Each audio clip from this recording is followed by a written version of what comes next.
विचारलं तर ते सांगणार की पंचनामे झाले नाही कारण आम्ही सरसकटच करणार आदेश नाही देऊ शकणार पण सरसकट करणार आणि त्यांना मंगळवारी किंवा बुधवारी हे मंगळवारी किंवा बुधवारी पासून त्यांच्या अकाउंट मध्ये 5,000 रुपये जाणे सुरू आहे. पण ना तुम्हाला हे मतलब माहिती असलं पाहिजे. ठीक आहे तुम्ही तिथे उभा आहात लोक तुमच्या समोर आहे पण आता आमच्या जे प्रायोरिटी आहे ना प्राधान्य जे आहे ना तो आहे माडा करमाडा जिथे एवढा जास्त मोठा पूर झाला होता आणि पुन्हा पूर येत आहे.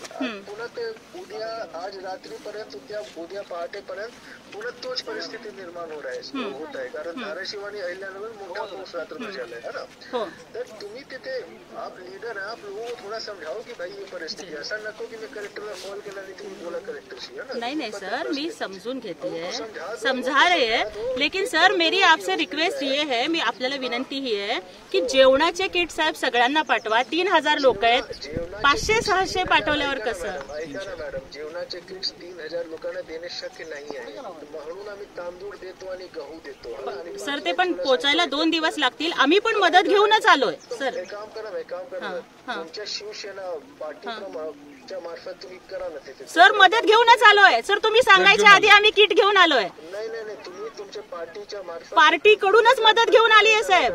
तुम्ही 3,000 लोकांची आता मदत करा. 2-3 दिवसात आमचे सगळे सिस्टम होईल. सर आम्ही मदत करायला आलोय. तुम्ही म्हणजे तुम्ही आम्हाला हे सांगायच्या आधीच आम्ही मदत करायला आलोय. नाही तेवढं होत नाही मला माहिती. किट घेऊन आलोय साहेब आम्ही.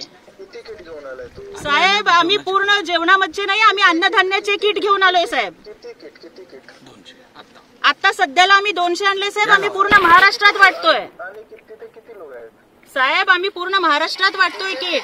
अरे तो तुम्ही तर इथे पूर्ण महाराष्ट्राचे तर तुम्ही नाही आहात ना. तुम्ही तिकडे किती लोक आहेत आता सांगा. 750ची गरज आहे 300 आले. कसं होणार साहेब आम्ही बाकीच्यांना पण देऊ पण प्रशासनाची नाही का साहेब जबाबदारी. प्रशासन आम्ही करत आहोत शेतकऱ्यांमध्ये देत आहोत. प्रत्येक कुटुंबाला आम्ही 10 किलो तांदूळ 10 किलो जेवण देत आहोत.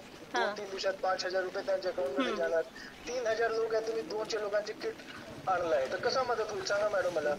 साहेब परंतु मला सांगा वैयक्तिक मदत ही सगळ्यांना होणार आहे का साहेब. नाही तुम्हाला करावे लागेल. नाही आम्ही तर करू साहेब आम्ही तर करूच परंतु मला मी कलेक्टर बोलतोय बोलू द्या मला आता है ना. बरोबर आहे साहेब आपण कलेक्टर आहात म्हणूनच आम्ही आमचं दुखणं सांगतोय तुम्हाला. ऐकून घ्या हे तो वेळ नाही की प्रशासनाने काय केलं ते तुमचं नेहमीचं जे राजकारण आहे त्यामध्ये आम्ही अजिबात राजकारण करत नाहीये साहेब. ऐकून घ्या आता जे वेळ आहे ना ते उभे होऊन मदत करण्याची आहे. मदत करण्यासाठी चालू आहे साहेब. 3,000 लोकांमध्ये तुम्ही 200 किट वाटप करतात साहेब. आम्ही सगळ्यांना वाटतोय. 3,000 ते लवकर 1,000 पॅकेट करा तिथे आणि लोकांना द्या. आम्ही तर करू ना साहेब. आम्ही पण नक्कीच करू. आमच्या परीने जेवढं होतंय तेवढं आम्ही करतोय आणि तुम्ही सुद्धा बाकीच्यांना करा ही आमची तुम्हाला पण विनंती आहे साहेब. ताकद लागलाय बरोबर. 20 लोकांना काढलाय तुम्ही नाही काढलाय आता वाढवा तुमच्या मदत. हो आम्ही आमची मदत पण वाढवतोय साहेब. हो वाढवतोय.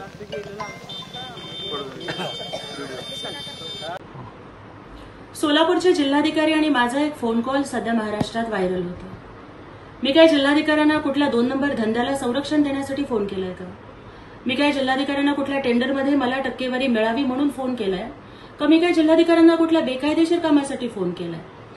जर पाकडीमध्ये गेल्यानंतर तिथल्या शेतकऱ्यांनी पूरबाधितांनी जर आम्हाला सांगितलं की जेवण सुद्धा वेळेवर पोहोचत नाही तर मग त्या शेतकऱ्यांचा पूरग्रस्तांचा आक्रोश प्रशासनापर्यंत पोहोचवणं हा माझा गुन्हा आहे का. आणि जर गोरगरिबांचा आवाज बनणं हा जर गुन्हा असेल तर तुम्ही लाख वेळेला करा. अरे मागच्या 5-6 दिवसांपासून कधी सिंदखेडला कधी पाकडीला कधी दारफळला काल धाराशिव जिल्ह्यामधील देवगाव असेल करंजा असेल इथे सगळीकडे जीवाची पर्वा न करता पावसा पाण्यामधून आम्ही जातोय. त्याही व्हिडिओमधली माझी परिस्थिती बघा. मी पूर्ण पावसात भिजली आहे. जर लोक आम्हाला सांगतायत की प्रशासन येत नाही आणि मदत करत नाही आणि म्हणून जर आम्ही तिथल्या तलाट्यांना फोन केला ग्रामसेवकांना फोन केला तहसीलदारांना केला आणि जर समाधानकारक उत्तर मिळत नसेल तर जिल्हा प्रशासनाचे प्रमुख म्हणून मी जिल्हाधिकारी महोदयांना फोन केला. मग त्यावेळेस तुम्ही बघा मी जिल्हाधिकाऱ्यांना कोणतीही एकेरी भाषा वापरली आहे का. एका राजकीय पक्षाचे जरी प्रवक्ता असले तरी मी काय माझ्या पक्षाच्या नेत्याच्या नावानं त्यांना धमक्या दिल्या आहेत का. मी जिल्हाधिकाऱ्यांना कुठली शिवीगाळ केली आहे का. साहेब लोकांना जेवण मिळत नाहीये मदत वाढवा म्हणून मी विनंती करणं ही माझी चूक आहे का. शेवटपर्यंत माझ्या तोंडामधून साहेब आणि विनंती असे नम्रपणाचे शब्द जर बाहेर पडत असताना तुम्ही काय करताय, तुम्ही किती किट आणले, मग तुम्ही तुमच्या पक्षाकडून मदत करा का, असं जिल्हाधिकारी म्हणत असताना मग राजकारण मी करते का दुसरं कोण करतंय याचं उत्तर महाराष्ट्राच्या जनतेनं शोधावं. हा फोन आमचा झाल्यानंतर पुन्हा जिल्हाधिकाऱ्यांनी मला नंतर फोन केला. प्रशासनाकडून कोणती कोणती मदत दिली जाते याचीही त्यांनी आम्हाला माहिती दिली. ती माहिती आम्ही तिथल्या ग्रामस्थांना दिली. ग्रामस्थांना समजावून सांगण्याचं काम केलं. एकनाथजी शिंदे साहेबांच्या माध्यमातून महाराष्ट्रातल्या गावागावामध्ये खेड्यापाड्यामध्ये आम्ही मदत पोहोचवतो. नवरात्रीचे 9 दिवसाचे उपवास असून सुद्धा तहान भुकेची पर्वा न करता कमरेपर्यंतच्या पाण्यातून चालत चिखल तुडवत आम्ही लोकांपर्यंत पोहोचतोय. जिथे मदत देता येते तिथे मदत देतोय. जिथे काहीच देता येत नाहीये तिथं महिलांना मी माझा खांदा देतेय आणि खेड्यापाड्यातल्या बायका माझ्या गळ्यात पडून रडतायत आणि मी त्यांना धीर देतेय. हे माझं काम करणं हे चुकतंय का? हे राजकारण करणं आहे का?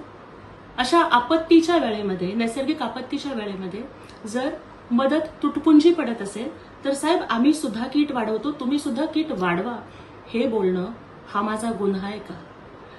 आणि जर गोरगरिबांचा आवाज बनणं, पूरग्रस्तांचा आवाज बनणं, शेतकऱ्यांच्यासाठी आवाज उठवणं हा गुन्हा असेल ना, तर असे गुन्हे मी लाख वेळेला करेन.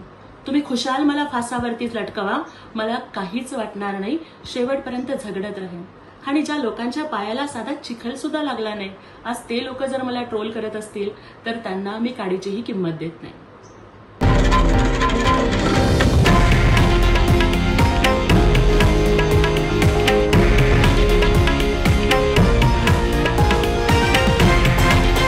हे आहे देशातील नंबर 1 न्यूज नेटवर्क आणि आपण पाहत आहात TV9 मराठी, एकमेव.